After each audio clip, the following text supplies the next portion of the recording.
In 1990, the world bare witness to the story of child neglect. A story of what happens when parents focus so much on traveling and vacationing that they forget to take care of their 8-year-old son. Little Kevin McCallister must not only feed and sleep by himself during the Christmas season in a huge home, he must also fight for his life as two burglars continually attempt to steal the little that he has left. No family, no company, but Kevin did have one powerful weapon to defend himself: his mind. He must build a fortress to defend himself and his home until eventually, hopefully someday, police officers or anyone else notices there is an underage child living in a mansion-like home. One could say Home Alone was the original inspiration for battle royale movies and video games. It's Kevin versus the world in Home Alone, and we're going to be talking about this right here on another exciting episode of A Cast to the Past, because in 1990, we were about 1 year old. And in this podcast, we talk about the 80s, 90s, the movies, and the video games that we loved, that we passionately enjoyed growing up. And even though as a kid, maybe we saw this movie with a positive light, like, hey, here's this little kid, and he's doing all these crazy things. But as adults now, with adult-like responsibilities, this is the story of the worst parents in the history of the universe, and we're going to be talking about that right now because I'm Juan Velas from Puerto Rico. Joining me as always, we have Ryan McNulty from Boston, Mass. Hello. Keith Poshak from London, Ontario. Hi. Guys, we knew that the moment we decided to make this podcast, we were going to talk about this movie because not only is it a classic, it's a fascinating thing to look at where the tone of a movie can make things go from horrifying to funny. But when you boil it down, remove the music, strip the movie to its very core, it's a child's fight for life, right? I mean, in a way, definitely. A kid on his own, 8 years old, has to survive. Yeah, I mean, you take away the comedic tone to it, it could be a very, very different movie. But I think most people don't really look at it that way. Just because, like I said, tone is everything, and especially for this movie.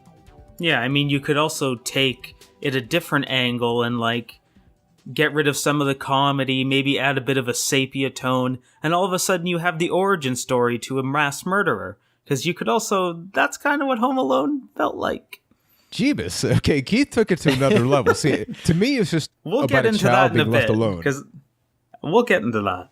Yeah, we'll get into that, but obviously it's the holiday season, and whenever you go to the holiday season, there's always a couple of different movies that people love and love to enjoy, right? So with Home Alone, this one came out in 1990. We got the second one, which I think is the one that a lot of people just love because of the New York environment, right? You take little Kevin McCallister out of his home. In many ways, Liam Neeson was what happened afterwards, because with Home Alone, every time the child gets left alone, where are you going with Liam that? Neeson, people just take everybody from him. So it's these sequels that spawn just the same thing Isn't happening that the over. polar opposite? Well, yeah, but it's the same premise of the same thing happens to the same person over and over, and nobody does anything about it.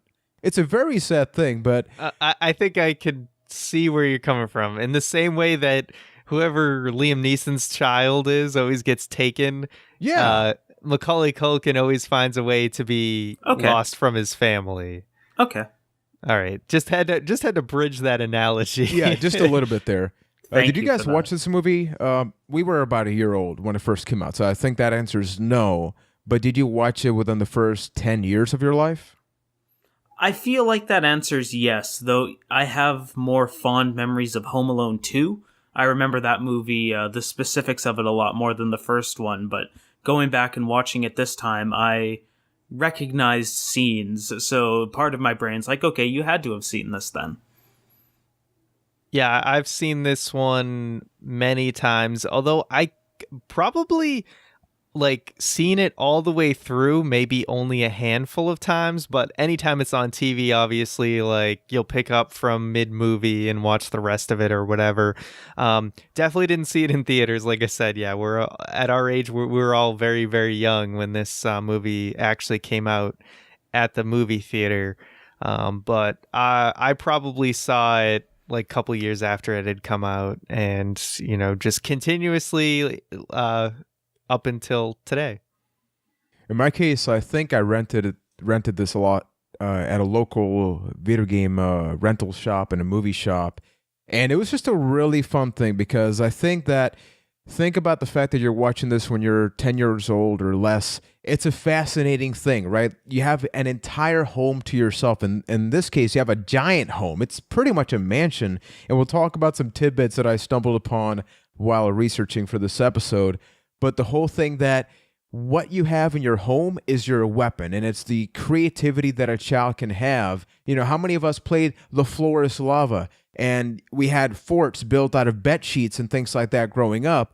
This is taking that to the next level. Yeah, Keith, I don't think I ever played The Back Door is a Flamethrower growing up, but hey, maybe some people did. The sad part is, out of the three of us, you seem the most likely to do that. What's I'm just that going to point supposed that to out. mean? Yeah, what's that supposed to mean?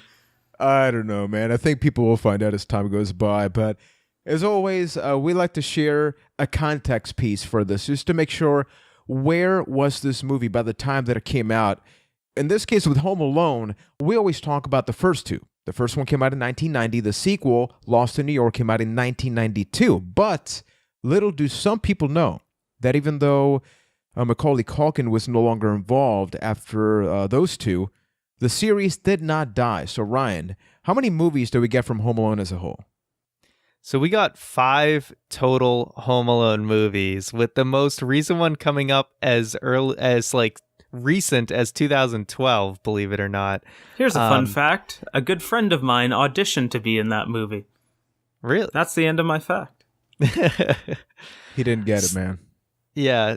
So obviously, as we said, first one 1990, second one 1992. I do think a lot of people remember in 1997 that Home Alone 3 came out. I never actually saw this. I've maybe seen like a couple scenes or two when it was on TV. But knowing that Macaulay Culkin wasn't in it, it was basically no characters from the original one. I didn't really have any interest. It really had it. That's where like that tub thumping song, the I get down, I get knocked down, was like, that was like heavily associated with this movie. So really, just ultimate 90s stuff right there. So anyway, yeah, we had that movie, and then we had a direct-to-TV movie, which I didn't know existed, Taking Back the House in 2002. And then, as I mentioned, The Holiday Heist in 2012. And the really fascinating thing is that you look at the cast, you have Joe Pesci. Now, as a little kid, Joe Pesci to me was the Home Alone burglar. He was the good guy. Little did I know as time went by that that's not really the type of movie that he was in. He was in very adult-themed movies, if you will, which, when you talk about movies released in 1990, what are some of the ones that came out that year, Ryan? All right, so movies in 1990, very popular ones. We have Goodfellas. One of my favorites. Total Recall. One of my favorites. Edward Scissorhands. Back to the Future. Back to the Future Part 3, which we all try to forget. And then Tremors 1. So think about that. In 1990, Joe Pesci was in one of the most family-themed movies out there and one of the most adult-oriented movies out there in the same year. What a weird contrast. Yeah. Confession, I've never seen Goodfellas. Dude, I am actually taking offense to that. No, I'll forgive you for that. It's not like that style of movie is not for everyone. And if you're not into the mobster movies, there's not a lot for Goodfellas. I know it's one of your favorite movies. And like, I was an adult. Like, I was probably like 21, maybe 20 when I saw Godfather, and it really did not interest me. I saw Scarface. Like, I thought that was I thought it was okay. I kind of liked something like Vice City, like the video game version of it Yeah. So yeah, like I'm kind of like so on the mob movies. So I don't like think I you'd definitely have like to give it. it a shot. I don't think you'd like it, judging by that. Yeah, yeah. In my case, I've always been fascinated by the world of mobsters, mafia, just the family culture. So by default, I like those movies. But if you didn't like that's where you get Home Alone, Ryan. You still get a little bit of Joe Pesci in your life. What about Total Recall? Have you guys seen that? Dude, The I OG barely remember it. Arnold Schwarzenegger one. I have never seen the original Total Recall. I saw that remake that came out a couple of years ago that was kind of mediocre, but like I know the cultural points of that movie, like the tri-boob and his head blowing up, and that's all I know about Total Recall. It's so good. I love that movie.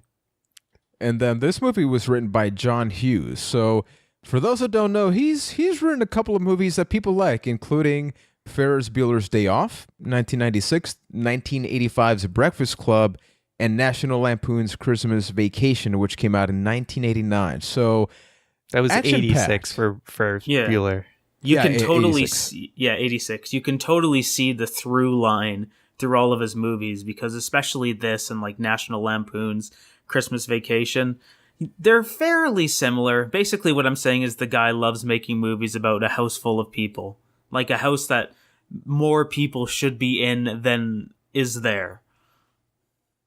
Very true, very true. And the score, which, I mean, Keith, you love Star Wars. John Williams. I do. So needless to say, Dude. you have the main event. You have all the great elements to make Yeah. a fantastic movie. John Williams, just master, like Mwah. ultimate, like first ballot Hall of Fame, anything music, like score related. 100%. Best of all time, as far as I'm Oh concerned. yeah, not even a question. So Keith, summarize Home Alone in as little information as you can. What is the gist of this torture movie about child neglect? So, yes, torture and child neglect. That is how I describe Home Alone. No, so Kevin is there with his family, filled with a house with way too many people. Kevin's family's going on vacation. You're left wondering, what kind of job does Mr. McCallister have that he can afford plane tickets to Paris for all of these kids? Or to his parents. Or to his parents. And then, yeah, they go on vacation. Some tomfoolery happens. Kevin gets left home alone. Joe Pesci and his partner tries to break into their house. Basically, Kevin sets up this Saw-like system that tortures the two wet bandits, and then boom, that's the end of the movie. There we go. End of episode. Don't you mean a Kevin-like system?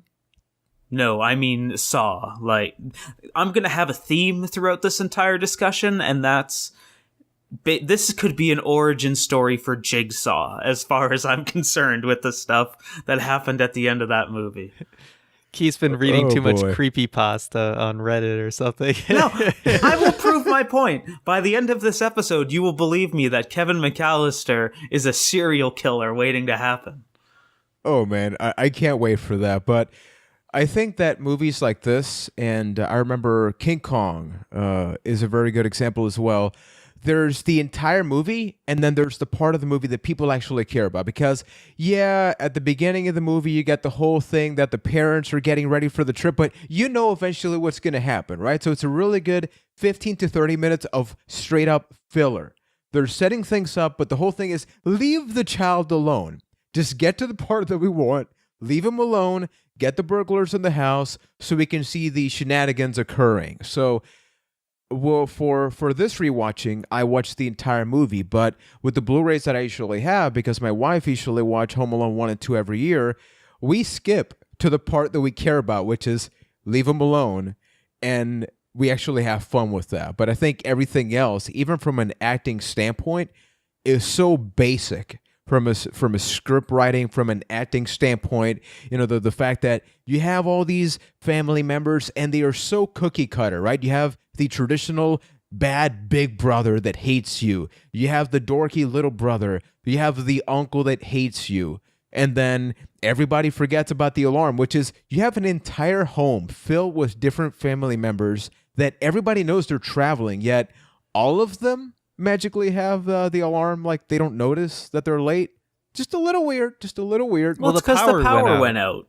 Still, at no point did I know I'm overanalyzing this. I am tragically overanalyzing this, but still, the point is, it's a lot of filler to get to where we want to get to. Did you feel at any point watching this now or back in the day that everything but the part that people care about, which is the shenanigans, is kind of just unnecessary if you go back and watch it? It was so bad for me that I totally forgot that John Candy was in this movie, because all I remembered was that like the torture scenes, basically. So much so that I forgot that like John Candy has a fairly significant role in this movie, and he's one of my favorite actors. Blew my mind. I'm like totally on a different wavelength than you guys, because I felt like this movie was as like kind of tightly shot as it needed to be, like, and like cut down to the bare bones of just enough to establish everything it needed to establish so that you actually had a meaningful ending. I felt like there was absolutely no filler. I mean, it really felt like, okay, this is what we need to do to get to Kevin, being left alone. So I think they did a very good job where it's like you have all this extra family in the house because they're taking this family trip. But at like the beginning of the movie or throughout the movie itself? I both the beginning and throughout, because I mean you have to establish Kevin's relationship with the family for you to care at the end. So if they're just like, hey, the movie starts and Kevin's home alone, it's like, why are you going to care that he reunites with his family at the end? So I think you needed this experience to happen, and I thought they did a very good job with it. I didn't feel like they spent too much time on anything else, and they didn't add all these like extra side plots or anything. It was really about Kevin's home alone and his family is the other story trying to get back to him. And it's really easy to overanalyze it, but remember, it's a holiday movie, it's a family movie, and the elements that lead to him being alone really are forgettable. I think it's completely part of it, right? I think, as Ryan said it, they did what they needed to do to cover their bases, basically. So, okay, it's like, they got to rush in the morning, so the power is going to go out, and they oversleep the alarm, so they're in a rush. The girl accidentally head counts the wrong kid, so that, there's your excuse for why, obviously they have to do a head count with that many people, so they have that other kid there. And then there's just that throwaway line as they're leaving where the guy's like, oh, the phone lines are still down. So that immediately gets rid of the excuse of why didn't they just call? And Kevin answers the phone and is like, yeah, I'm fine. So they threw that line in there just to cover. And so all your bases were covered from there, because now they're away in Paris. It's like, what can you do? Something that I would love to do down the line is a lot of movies like this one, they could not work in modern day because of technology. I think You've Got Mail is another excellent example where the plot will be solved in literally minutes. It will be either a Bluetooth signal, a Wi-Fi thing, an alert or something. So it's great to go back and thinking about the fact that this can happen. I remember as a kid, and this is like, I guess, a really good conversation for us. If my mom went out and I was left with my grandmother, there will be no way for me to contact her. There were no cell phones back then, so you would have to rely on the fact that, well, maybe she'll get home at 6 p.m. or something. So think about this in his part. Not only do his parents magically disappear, but because all the evidence of the flight, of all the bags were thrown out, he can't just go online and be like, well, hashtag lost, hashtag home alone, help me out or something. He's trying to just figure out, why did my parents leave? Did I actually wish them away? And then the internal kid within him, the creativity goes, well, I wish them to go away, so it actually happened. Wow. At first, I love it because that's really going back to the movie. He's really cherishing the fact that happened, but then as the movie goes by, he's getting sad about that. So how did you guys feel about that, knowing that technology is so accessible now in comparison to when we were kids? Do you think that was a fascinating contrast? Oh, it just seems so nice. Yeah, I think you're right in that it just wouldn't work today, because them oversleeping the alarm because the power went out, everyone has like an alarm on their cell phone now. And then like the whole phone line thing being down. So yeah, it wouldn't work today. If you wanted to do this exact type of movie, you'd either have to come up with like a million other excuses for why the cell phones don't work, or you just have to set it back in a time when cell phones weren't prevalent. Although, I mean, cell phones did exist at this time, and they're establishing them as rich, so it is actually a little surprising that the dad doesn't have a cell phone. But again, the house phone line is down, so you kind of cover that base anyway. But yeah, like it's definitely funny to see how, how much harder a movie has to work today to do a premise like this. Well, not only that, but if this happened today, the second that Kevin's family stepped back on U.S. soil, they would be detained for child neglect. Yeah, that would be the end of the movie. Like, okay, Kevin, you're going to CFS, and that's the end. You'll never be home alone again. The cops also wouldn't give up so easily either. That has to be the most surprising thing about this. That was probably the most unrealistic thing, I would say. And not even just unrealistic, but stereotypical. You have a cop actually eating the donut. He doesn't care about his work. And then they pass the phone call back and forth.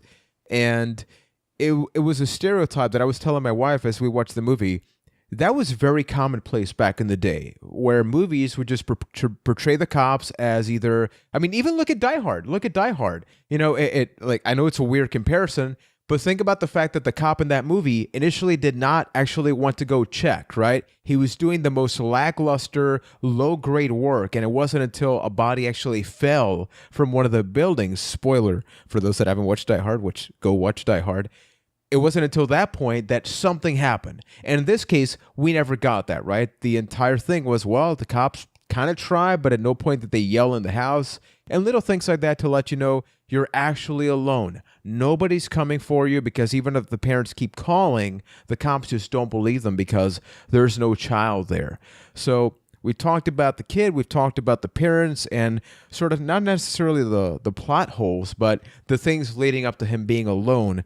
What do you guys think about the villains, which very much make the movie? I mean, Joe Pesci is one of my favorite actors of all time. You have this Harry and Marv combination that there's a reason that they felt the need to make a sequel about this movie. And dare I say, it's not because of Kevin. It's not even because of the plot.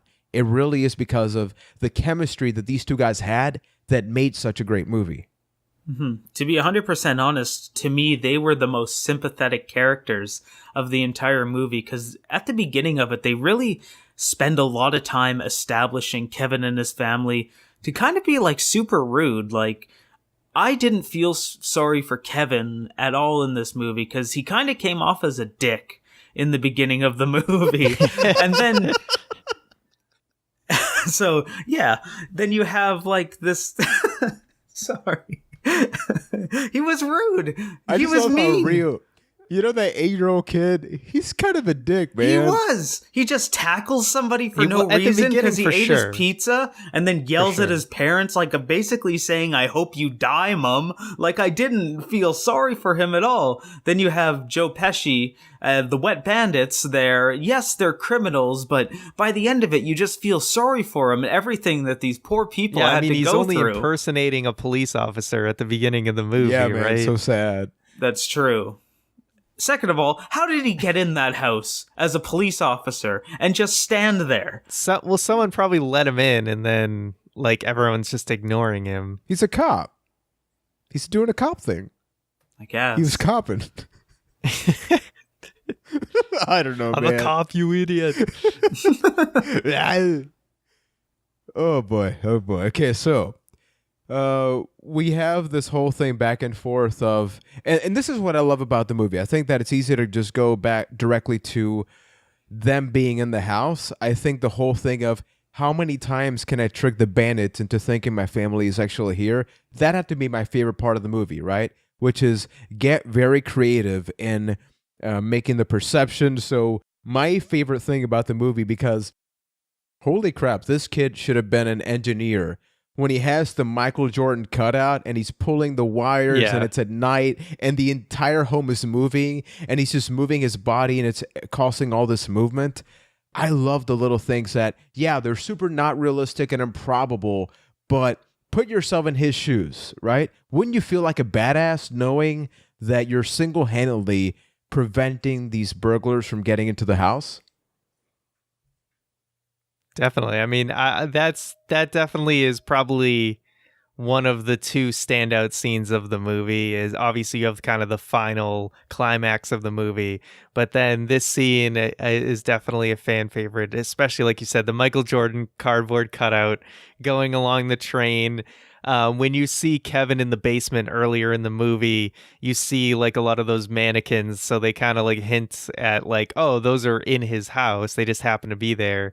And he uses that with like the strings that he's pulling so that it looks like there's a lot of people in the house. So that's what makes this movie fun, is to, even though like you said it's unrealistic, it's like only stuff that a movie stage crew could actually put together.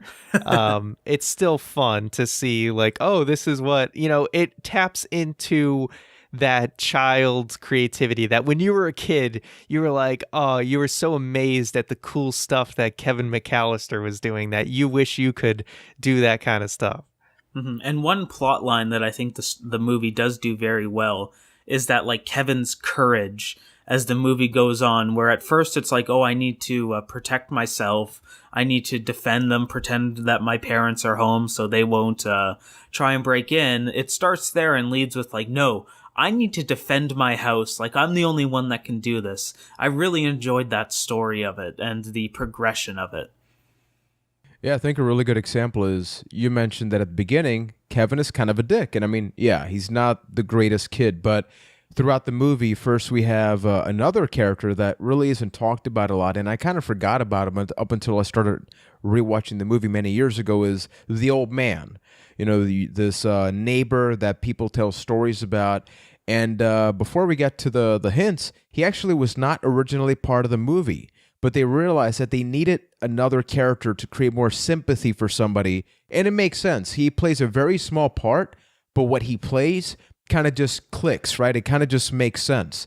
So you have him be afraid of that. You have him want to have his mother just go away, the family, but then throughout the movie, you see the coward turn into somebody that's very brave. At one point, he goes out there and he says, I'm not afraid anymore. And then the guy gets in there. At first, he's afraid to leave his home, but then he's going out there grocery shopping. And the other part that I think a lot of people can resonate is at the basement, there's the, what do you call it? The furnace. The furnace, thank you. We don't have that in Puerto Rico. We don't need it here. I hope we never need it. But you have the furnace, and he's very afraid of it at the beginning, but then towards the later part of the movie, they try to actually animate it, and he's just like, dude, shut up. And then it kind of just shuts up, and it lets you know, this Kevin that you're watching right now is not the same kid that you saw at the beginning of the movie. You're watching an evolution of that. So not only is it a quirky movie, I think that if you're a kid that's watching this, it's like, wow, I can be brave. I can do that. I'm not condoning kids to attempt to prevent burglary, because that can lead to some really bad outcomes. But hey, kids, be brave. Kevin is a really good example of that. Yeah, see, it really taps it. Like John Hughes does a very good job. And wait, is he just the writer, or I don't know who's the director? Do you know who the director is? Either way, they do a very good job of just tapping into the mind of a child, where it's like, yourself, maybe that there was something in the house that you were like, a lot of kids, they didn't want to go into the basement or something, or there was a part of the basement that they were afraid of. So that was just like a very interesting thing to tap into. And the whole story is really about Kevin, just growing as a person, that he starts out not caring about his family, but with that sense of loss and having to overcome his fears, he comes to appreciate what his family does for him, and how much, when they're not there, he realizes how much he actually needs them. And I thought, like you said, that the old man character was just kind of, that was another way of kind of Kevin, because Kevin's not going to come to an understanding with like the the wet bandits, that's more like him just kind of overcoming. That's him like becoming brave, but then like kind of the personality side has to come through with that other character. And to go back to the importance of the beginning of the movie, they even established there that, like, oh, Kevin can't even tie his own shoes. How is he going to pack his bag? Kevin is useless. And all of a sudden you've got this kid that they're saying can't do anything for himself. All of a sudden now he's making these very elaborate traps. It's a very like, oh, okay, he's actually really smart and really intuitive, and that's just another little progression in the movie, Kevin's character, that just flows along very well. Very true. And then I guess the final part that we got to just talk about before we get to the main event, which is all of the shenanigans, is the revelation, right? So the parents are on the plane, they're chilling, but the mother always has that intuition of something's missing. All of a sudden they yell. And this has to be one of the worst feelings ever, because I don't want to get too dark, but we have unfortunately had situations in real life where parents leave kids in the car and it's terrible. And I can't even imagine the moment, right, when a parent just kind of goes like, wow, okay, this is happening right now. Imagine a case like this where you're traveling, you're on a plane, so you can't just turn around. You have no idea. It's the Christmas season. It is literally the worst time of the year to try to get one of these emergency flights going. And then you have the lack of communication. You basically have no form of contacting the child. So the entire thing is, wow, I need to go back, and got at no really point, dark. Yeah, it got really dark. But think about that. And even though they obviously didn't, play up to that all that much, because it would be very dark and dramatic, they did it just enough, and I really got to give them props for that. They did it just enough for you to care and to get a little desperate yourself of how is she going to get back? She's offering her Rolex watch or the fake version of it, and just getting, just all sorts of crazy. What did you guys think about that? Do you think that made the movie even better, and it made you care that much more when, at the end of the movie, guess what? The family comes together, everybody's happy except the big old brother. I was okay with it up until we just had this conversation, and I'm realizing, like, wow, that must be one of the most dreadful feelings on the entire planet, but yet it didn't have any weight to it because it was still wrapped around a comedy. Like, you have this mother that is so desperate to get home to her son that she's willing to go in the back of a van with a bunch of strangers. And in any other movie, that would be a very harsh and heavy, like, wow, that is a desperate thing. But no, it's a comedy. They didn't really play up to that much at all. Yeah, no, again, I think tone is everything. And that's what we need to, put forth, is that, they did a very good job of, the mother, Catherine O'Hara, who I think is definitely the most memorable of the adult, like, parent family characters. And I think she's meant to be in that way. Like, she's more featured than anyone else, because I think the dad's actually a pretty forgettable character. But they have it just enough that, she's obviously affected by it and she's worried and she feels like the worst parent ever. They do a good job. It's not like she just doesn't care. So, they have that right balance of her her determination to get back to her child, along with just having it still be a comedic tone where you don't feel like it's this dark thing. It's just, they keep it a fun family movie, which it's meant to be. And they're very smart about that, because notice that as they get darker with the mom, Kevin is like on top of the world. He's no longer scared at that point, right? He's kind of like brave, like, hey, I got to get the job done. So now it's like if you're on a roller coaster, you're just going down, just blazing fast, right? Like, here we go. The wet bandits, they don't care whether they're at home or not. They're just going to try to get in there. And then they get suspicious. And this is the fun. This is the meat and potatoes of the movie, right? Which is, how is Kevin going to survive and do all these wacky things? And there's been so many times where I've not watched the entire movie. I've actually put on a VHS tape or a DVD or a Blu-ray just to watch a couple of things. So I want to kick it off really fun with you guys. What was your favorite part of this whole thing of Kevin setting the traps and doing these things? Which one stuck out to you? Which one just made you laugh out loud? So hold on, I'm working through it. So let's think of all the crimes that Kevin committed here. So he shot somebody, he lit someone on fire, he impaled someone's foot, and then there was tar in it afterwards. So that's probably infection. Probably should have lost a foot there. Gave somebody a concussion with a paint can. He should be a wrestler. Right?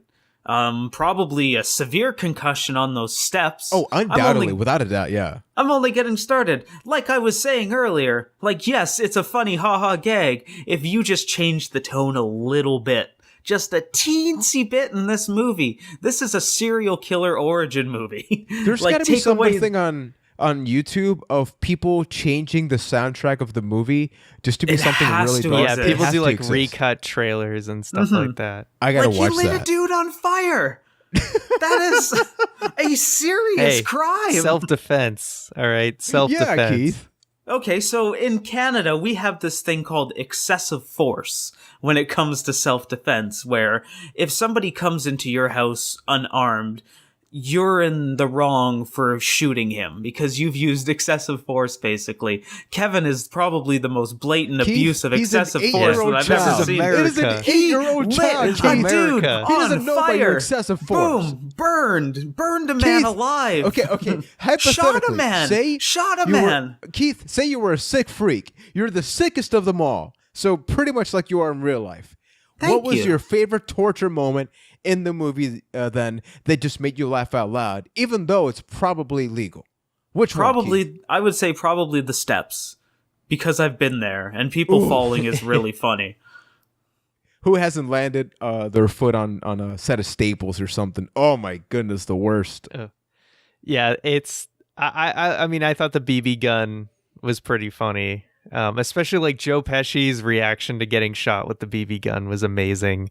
I also just love the moment where they each kind of get into the house from one end and they meet up, and he's like, "What happened to your shoes?" And he's like, "Why are you dressed like a chicken?" Like, I just thought like the delivery on that was really good.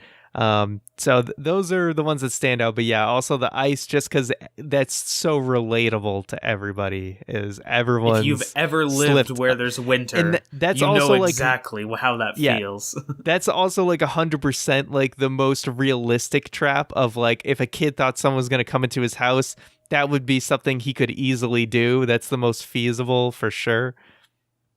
For me, my favorite thing about the movie, and I remember as a kid, I would replay this over and over, and it was still funny to me, not quite to the same extent.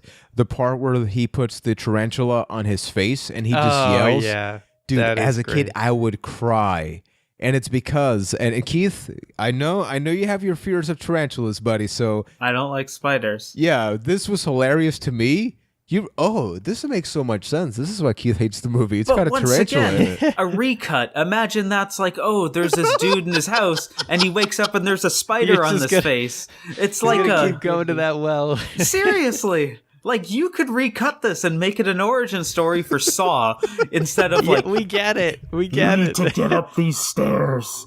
There's going to be tar and a nail. That's the way Ryan. to get the key out of this room. Like, seriously, it's, Ryan, I think we need to have a conversation between you and me later. I think Keith went through some serious trauma as a child that we haven't really known about, and we're seeing the effects right now. No, I just see this movie for what it is, and it is Yeah, a nice holiday classic family Exactly. movie. So exactly.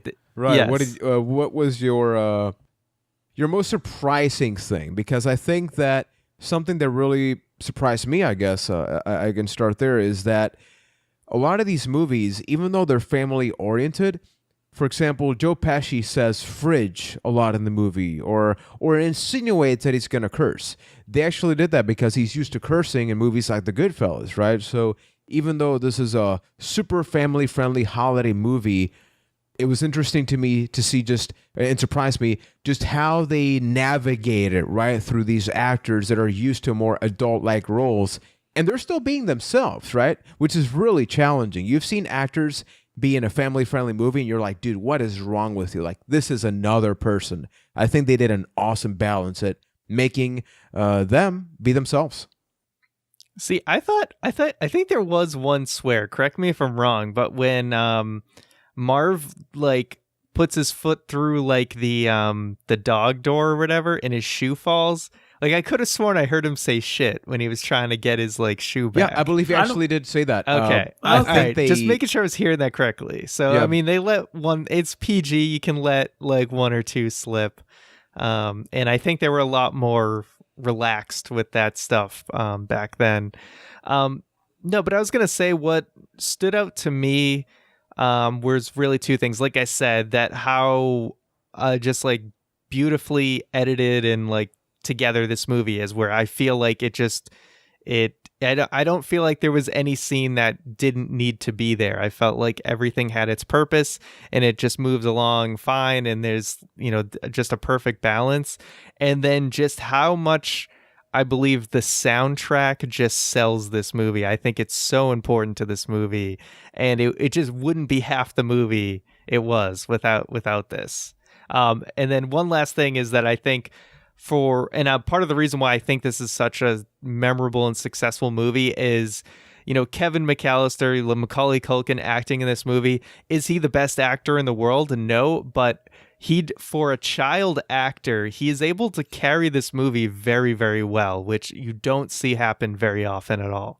Mm-hmm. You don't need to be a great actor as a kid. You just need to be able to sell it. And I think Macaulay Culkin sold it very well in this movie. I've mentioned the progression of Kevin's character. I think that's the biggest standout to me. And then the borderline torture porn that happens at the end of that movie is a huge standout. Tell me I'm wrong. Tell me I'm wrong about that. You're right, Keith. You're right. Thank Keith. you. It's okay, buddy. It's okay, man. No, what you guys said about Kevin, from a dialogue standpoint, he's a poor actor. I think that at no point in the movie did I believe what he said, but how he looked and how he reacted was super genuine. And I think that's really what matters, right? The dialogue in this movie is secondary, and I think that says a lot about this movie, where you could easily mute it, and yeah, the soundtrack is key, right? But you can remove all of the dialogue, only listen to the movie and for its soundtrack and watch it and get the exact same experience. And that's what it's all about. It's about reactions. It's about building moments. And let's get to talking about that soundtrack, Ryan. You mentioned it. And I think that it is so good that for every little scene that has a song, you're like, that's where that comes from.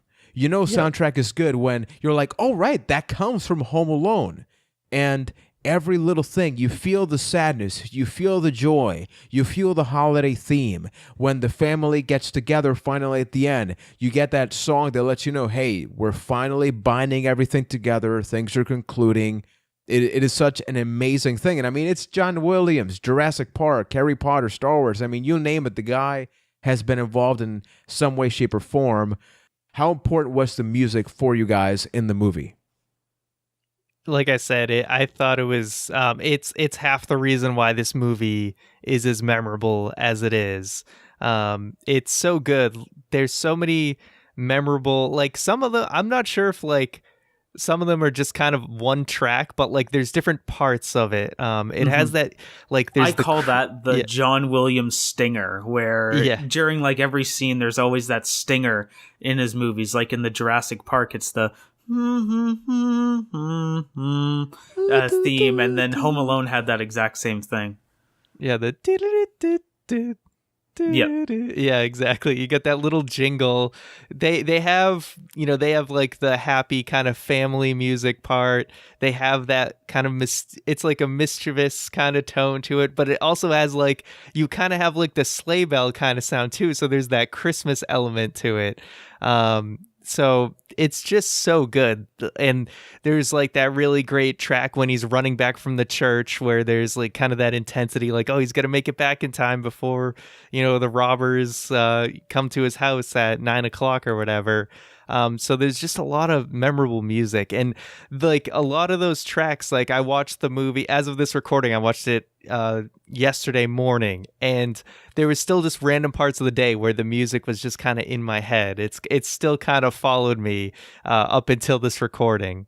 Mm-hmm. I think The Old Man is the best example of how just memorable and effective the music in this movie is, because when you first see him, it kind of has that like chilling soundtrack in the background, and then by the time they're in the church and talking, it's more of like a friendly, warm sound. They have in the the choir background. music in the background. Yeah. Exactly. Like it's saying, it's almost the music telling you, like, it's okay. This guy isn't as scary as you thought he was. He's actually a good person. And the music, it sends you on that journey.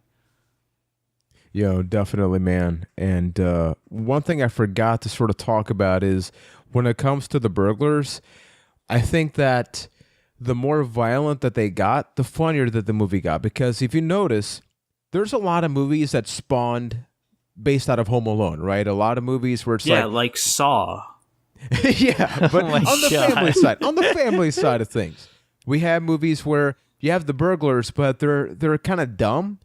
And yeah, what happens to them is funny, but they're pretty accurate with what they want to do. Like, think about the fact that they're trying to seriously almost kill the kid, right? But what makes it funny is how he's able to just get away with it, right? He's able to overcome those odds. And I think that if they try to make them look like these Evasion of idiots, the law is not a crime. It's not a laughable come on, crime. man. But yeah, like, if you just had them be like these buffoons, these idiots throughout the entire movie, it would get old really quickly, especially considering the fact that we know we got a sequel out of it, right? So if they had just gotten everything out of the way there, I think with the sequel, it actually did become a little bit more dumb. I think the setting of the second one is more memorable than what actually happens inside of it. And I guess we could talk about that at the end a little bit more.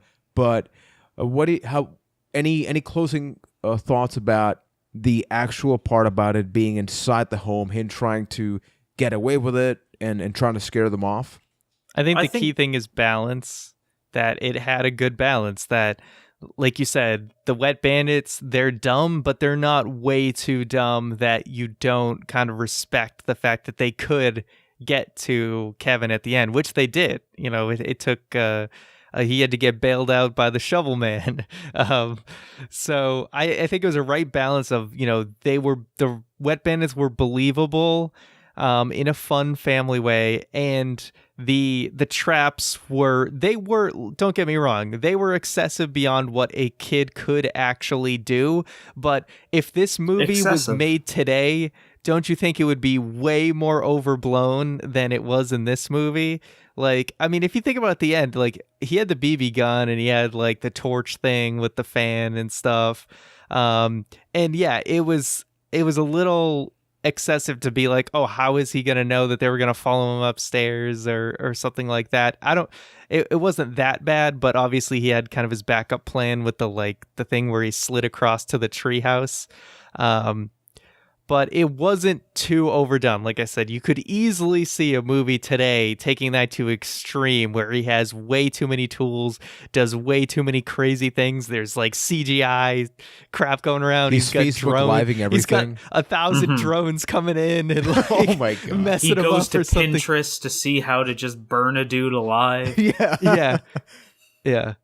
Also, that just reminded me that one of the funniest lines of where like he makes it like he slides across the thing and he's like, is he gonna call the cops? He's like, what, from a treehouse? I love that line. That is good. Oh wow, yeah. And that's the thing. It's the little one-liners.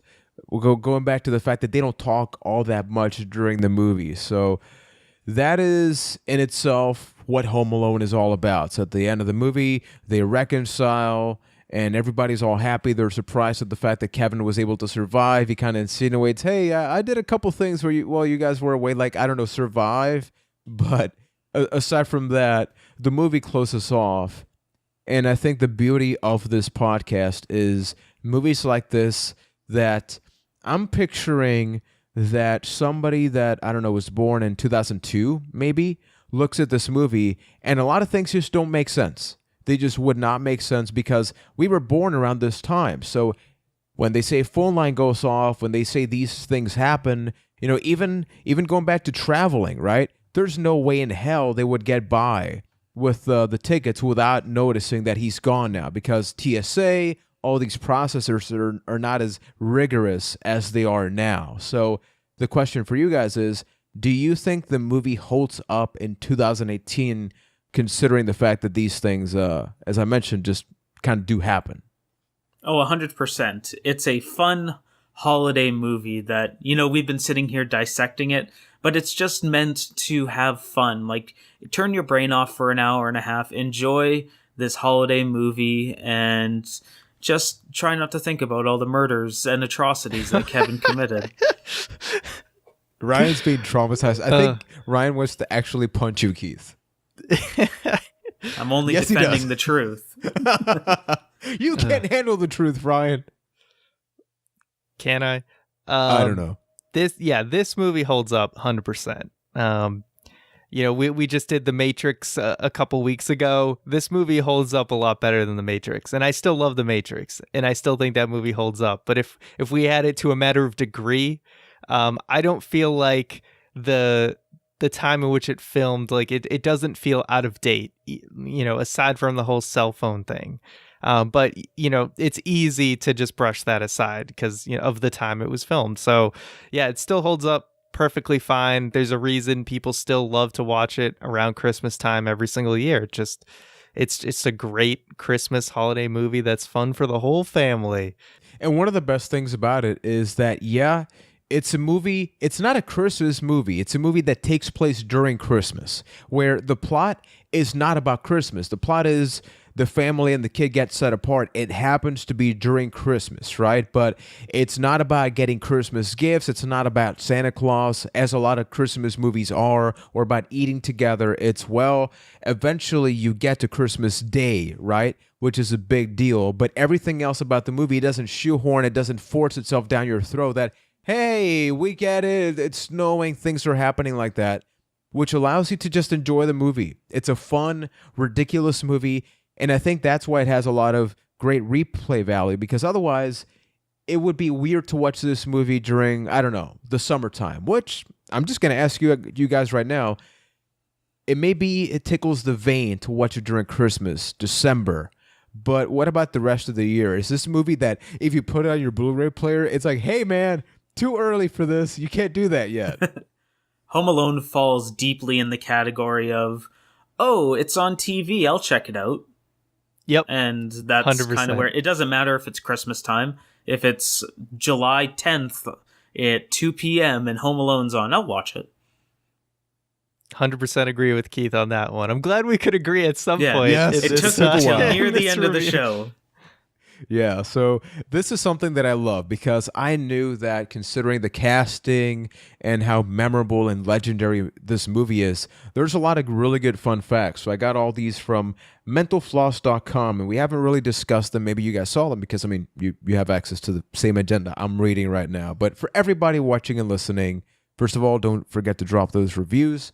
And now we're going to talk about some of them fun facts. The first one is that Macaulay Culkin's real-life brother was actually part of the movie. At the beginning of the movie where they say, hey, if he drinks soda, he's going to wet the bed, his little brother Fuller, that's Kieran, his real-life younger brother. So makes a lot of sense. They look basically identical. I didn't know they were brothers. He had no speaking lines, really, so, Makes sense. Why not make it more realistic, cast the actual younger brother? That's cool for him, so he doesn't, he's not completely jealous of his brother getting all the fame. He actually gets to be in one of the movies. Yeah. So the second one, and this is the biggest controversy, I think you guys sort of brought it up earlier, which is this family is loaded. Holy crap, they have a lot of money. Look at the size of this home. The McCallister home is actually located in, I hope I got this right, Winnetka, Illinois? How would you guys say that? Nailed it. Winnetka? And it was sold in 2012 for $1.5 million, which doesn't seem, it's a huge freaking house.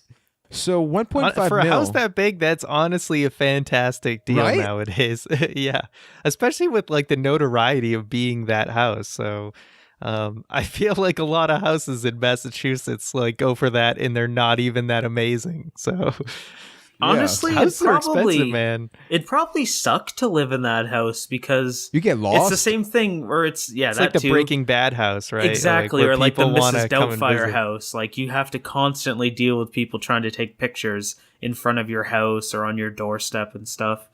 Doesn't seem like a good time. Definitely Maybe that's why not. it's cheaper. That That'd be cheaper my than you'd guess. think. Maybe. So fact number 3, and this goes back to a quote that Ryan made.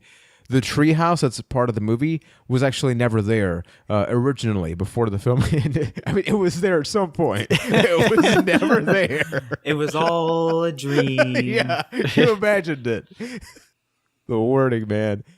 It was built for the movie and then immediately demolished after, which, man, think of the 1.5 rounded up to 2 million if they still had that treehouse. Just saying. For sure. So number Sounds 4, fun. Joe Pesci avoided. This is the definition of method acting. He actually tried his best to avoid Macaulay Culkin during filming, so he would think that he's actually a real life asshole, and so Macaulay Culkin would be afraid of him.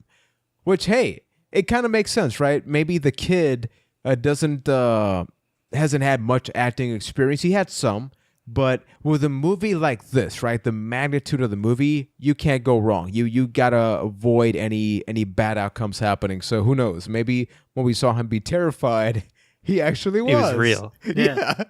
Yeah, I mean, It's I think those with little things. with a child actor, you probably want to try and get as much real emotion out of them as possible. So good on Joe Pesci. That's smart to really kind of draw that real fear. It's such a bad quote. What a Draw sentence. that child's real fear, man. 5 stars. So this is, I come from a production background, and this is pretty normal for scenes like this. For those watching the YouTube version, if you're watching random cutouts, that's actually just happening. I feel like I need to point that out right now because I feel like Keith and Ryan every now and then turn into ghosts. Unrelated for those listening on Podbean or other podcast apps. Number 5.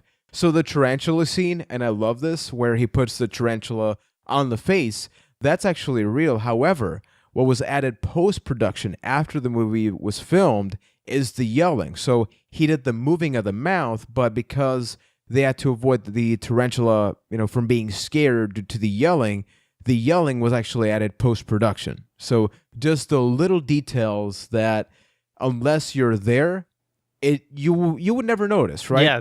You couldn't tell at all. Mm-hmm. But it makes total sense. So, and number 6, and this one broke my heart. And if nobody knows about this, I am sorry. We've talked about possibly Santa Claus. There are rumors that he may not be a real life person. This is maybe the next worst thing. Wait. Keith, we can talk about that later. We'll talk about that off here, okay? Just in case. We get it's for the kids, man, for the kids. So just nipping it in the bud immediately. I love it. What? Okay. So the gangster movie with which we didn't even talk about this, so we should react afterwards. Yeah, I was gonna bring this up, and then I saw that this was on the list. I'm like, all right, we can't not get to this. Mm-hmm. So throughout the movie, there's this movie within a movie that the kid plays because there's a lot of dialogue that ties in properly. So if somebody's knocking on the door, he plays it and he's asking questions and there's gunfire and all these crazy things that he kind of survives and makes it out, because of this. This movie is not real. It was made for Home Alone. Same thing with its sequel. So because they do go back to the well of these actors for the second one. And as a kid, I always wondered, hey, I've never seen that movie. What is it? It's not real. I'm so sad now. But it is called Angels with Filthy Souls. And the sequel, What a Angels with Filthier Souls. Ooh. Wow. Yeah. But it's one of the most memorable lines in the entire movie is that "keep the change, you filthy animal." Like, that's just a classic line. Mm-hmm. Keith, can you try to do the laugh? What? Oh. Yeah. Hold on. You pretty much nailed it right there. Yeah, I don't even need to bother. I was working myself up to that. But to be honest, damn, that was pretty good. Yeah, I didn't expect that. I'm impressed. But to be honest, like, we didn't really talk about it when dissecting the movie, but this is the part of the movie that felt like filler to me. That's why I asked earlier. The pizza delivery scene? Yeah, like, they went to this well. I love that scene so much, though. But they went to that well so many times. Think of the trash cans. Yes, think of the trash cans. Sure. Whatever. Move on. You've just completely destroyed my point. Carry on. I actually really like that. That was one of my favorite parts about the movie because that broke the realm of reality. Because with this one and the second one, I'm like, dude, what kind of sound system does that TV have where somebody actually thinks that's real? Come on, man. It's a tiny-ass TV on the kitchen. That's not how that thing sounds. But Tiny black and white TV. I mean, at least for the second time around, he lit the firecrackers for the gunshots. So I thought that worked. The pizza guy, it's like, how would you not notice, like, the gun firing was just not nearly loud enough and you didn't, like, see any bullets or anything? But still, it's a family movie, and I still thought it was a very funny scene. So the last fun fact here, and this is fascinating to think about, Robert De Niro was considered for the role of Harry Lime, which was later played by Joe Pesci, and he turned it down. So think about I'm just trying to picture like the torch part, like torching the head, but having that be Robert De Niro, dude, I can't picture it. It's not happening. I'm going to say that was a good move where I think it's like from The Matrix, that if Will Smith was ended up playing Neo, like it just would have been such a different movie, not as memorable in my opinion. And I'm going to say this was a good call. There's just something about like Joe Pesci's voice that just makes that character work so well, that like kind of grating thing that Joe Pesci does.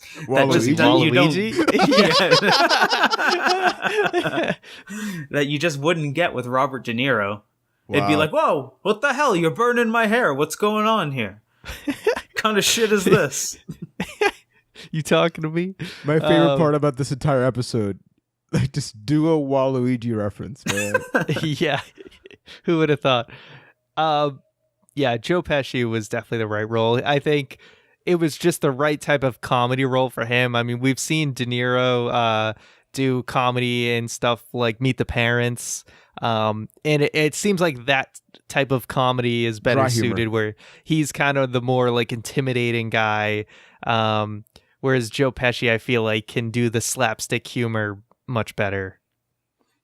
So those have been a couple of the fun facts. So if anybody follows us on social media, A Cast of the Past, let us know if there's anything else that really stood out to you about the movie, or if you read about something that we didn't cover here, because there's a lot of little tidbits. The last one that I didn't write here is that the role of Kevin McCallister was always written down for Macaulay Culkin. It was written based on the fact that it was going to be him, but that did not stop the production crew from casting over 100 different kids just to test them out. And it makes sense, right? Because maybe they always had their sights set on him, but who knows if there was another kid that could do a better job. You got to do your due diligence, right? Yeah. But that has got to be my most favorite thing about just going back and watching all these movies, that you can never picture another actor having that. On the flip side, there have been terrible movies that you're like, dude, no, like this is a miscast, and you have to appreciate it when movies do their responsibility, right, of things like that. So, as a final part here, we always have this legacy piece of what did these movies leave, and sure, The Matrix, you mentioned it, Ryan. It's available on podcast apps, on our YouTube channel. That left slow motion, the acting, the trench coats, many things, but Home Alone became a part of culture, particularly, I think, American culture. You think of Home Alone, and regardless of the age, I think almost everybody has at one point or another sat down as a family, as a couple, at some point during Christmas. They've had it on the TV in the background. I don't think you get that as much with The Matrix. So what do you guys think is the legacy of the first Home Alone movie? You know, honestly, I don't really think it has much of a legacy beyond the actual product itself. Like you mentioned all those things that The Matrix left. Beyond a couple of catchphrases and some memorable moments, like nothing really duplicated the style of Home Alone. Horror movie jokes aside for a second, there's nothing really that duplicated what made Home Alone Home Alone. So it's a fun Christmas movie to watch every year. Home Alone 1, Home Alone 2, easily staples for the Christmas viewing. But outside of that, I don't really think this movie had much of a legacy.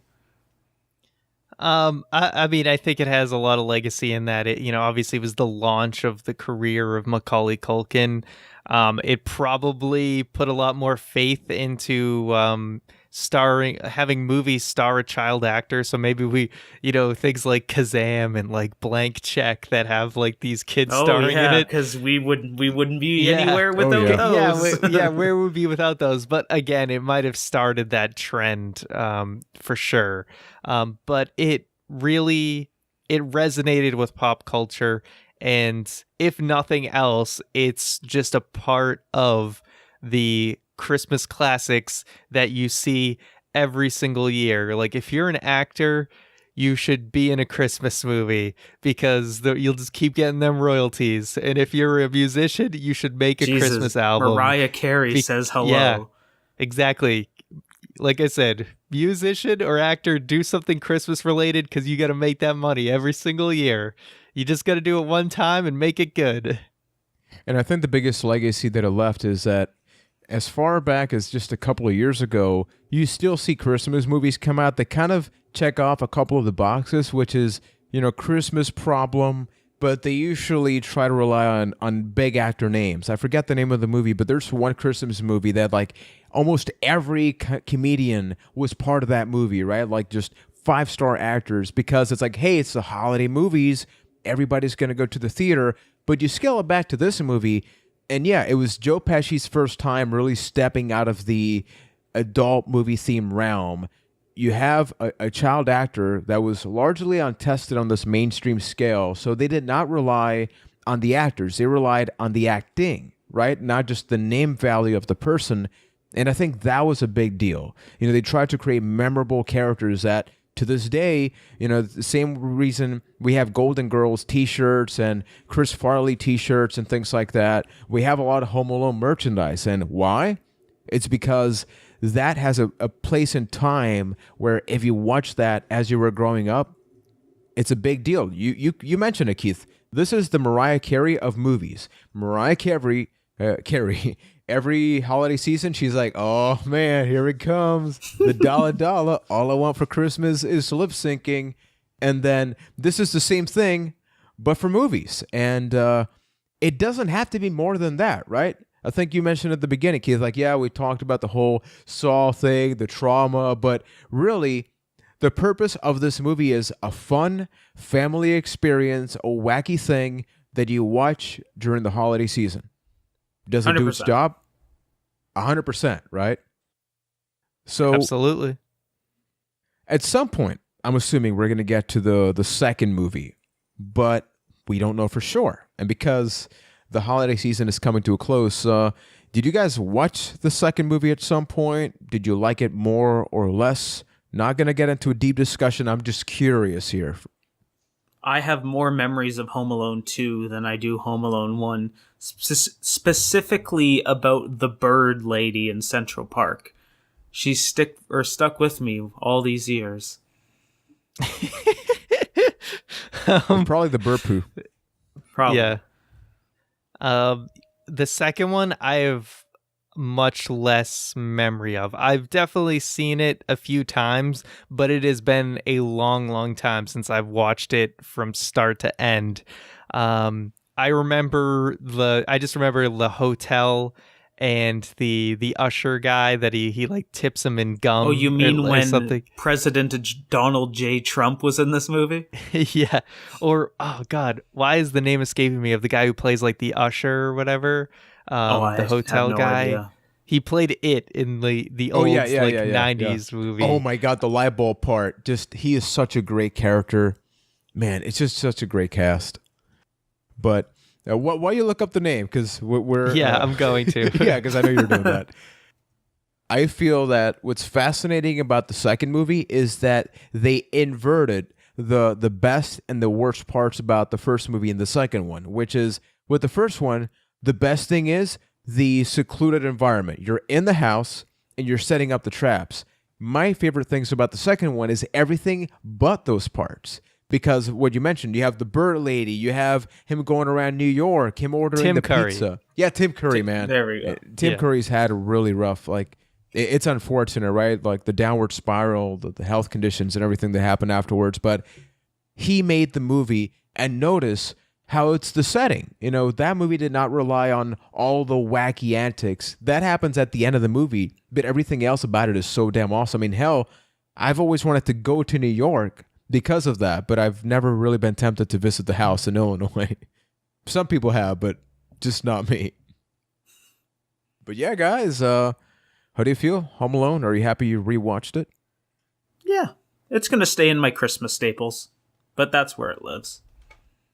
Yeah, always fun to go back and watch. Like I said, I'm never like bored when I watch it. Like watching the movie all the way through, I'm entertained throughout. So always happy to go back and watch that. Same here. It's a movie that I don't need an excuse to go out and watch it. I don't only exclusively watch it on Christmas. It's the perfect movie to watch while you're cleaning, because you've watched it so many times. You don't even need to see it. You hear it, and you're already picturing it, and that's the definition You of just hear the screams of men being impaled. You just have to get one more in there, Ryan. And You just have shot. to. So for everybody watching and listening, go to the comments of the YouTube version, send us an email at castofthepast@gmail.com, or follow us on social media, a Cast of the Past as well. Let us know, number one, what did you think about this movie? And number two, which is the better Home Alone movie, the first one or the second one? And Spoilers, I'm curious it's Holiday Heist. Oh, wow. No, what was it? Taking Back the House? Was that one of the other ones? Oh my goodness. I'm afraid of watching one of those, like the fourth movie. The fact that nobody remembers it is like probably for good reason. I'm afraid to see any of those. I think there's like an Ace Ventura Jr. and stuff. Like you just don't even want to know they exist. You know, wow. those types of movies. It's gonna go down a really dark path if we ever visit that. Hopefully, our podcast doesn't last long enough to where today we're gonna be covering Home Alone 4. It's like, dude, it's okay. You can end the podcast now. You've done your deed. If we get to the point where there is that little content left to cover, then I think we've done our job. But welcome to episode 988. But you think about it. Hey, we're heading into 2019. That just opens up a new year for us to cover. You know what I mean? Like if we weren't going to cover something in 2008, now we are, you know? There's going to be a time when Infinity War is considered nostalgia. Keith, you're making me realize time's going by too quickly. You got to stop that. What is time, man?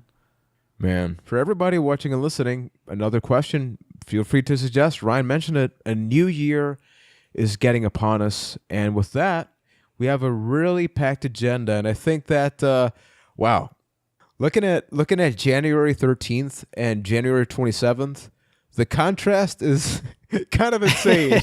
Ryan, what are we going to be talking about as we end the year and we begin 2019? So what we got coming up on December 23rd, it's going to be my turn to do my top 3, my top picks of 2018, and things in entertainment that I really liked. So I'll be counting those down. Can you give us a little sneak peek?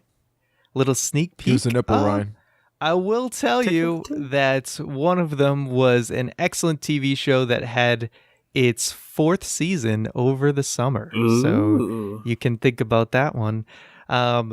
So then on December 30th, this was a viewer-picked movie. You guys voted on it, and it's going to be... It's your fault. No, unfortunately, it's not Air Bud. Unfortunately, it's going to be Super Mario Brothers, the movie. I'm really afraid of this one. Good timing. It's about time we covered something that is objectively bad, right? All right. Keith loves it. Yes. Oh, he'll love it. Randomly. On January 13th, our next video game that we're going to be covering, Resident Evil 2 for the PlayStation 1. This is a game I've never played. So. Before we get to that point, you need to do the voice at least once. Just Resident once. Evil 2. Close enough. Best I got. We'll work on it. He tried. do better. I just started it. All right, I got to the first save point, and my God. So, and then finally, the next good movie we're gonna cover on January 27th. We've got Toy Story, the first Pixar movie. Yes. So that'll be a great one to cover. January is going to be wrong. a great month, and like Juan mentioned, what a contrast between Resident Evil 2 and Toy Story. There really is something for everybody in January. You've got a friend. It's good we got to mix it up, you know? We got to mix it up. Toy Story 4. No. Hey, Wow. Toy Story 4 looks wonderful. Judging by the 2 Yes. previews that I've seen, I'm very excited for that movie. Yeah, and that's I what, just hope it delivers because Yeah. the third one ended so perfectly. You're just like, don't. It's true. It's like Scrubs. You're walking a very careful line. You better Mhm. make sure that this is very, very good. takes You're not very little wrong. for it to go wrong. But this is the last good episode, so I guess this is the right point. I don't feel the Super Mario There's- Brothers. it's all going to be good garbage episode from of here. this year. Just don't. Yeah. You might as well We have unsubscribe. My Super picks- Mario Yeah. Brothers closing Never it mind off. Ryan's top 3. That's not Yeah. going to be a good episode. It's It's, gonna be a train okay. wreck. But Yep. looking at this agenda, I really do just want to thank you guys, Ryan and Keith, and everybody that's been supporting this growing podcast. Because is it random? Yes. Is it not SEO friendly? Yes, technically, because we're changing topics all the time. But this is our journey. Like, this is the experience that we've had as we grew up.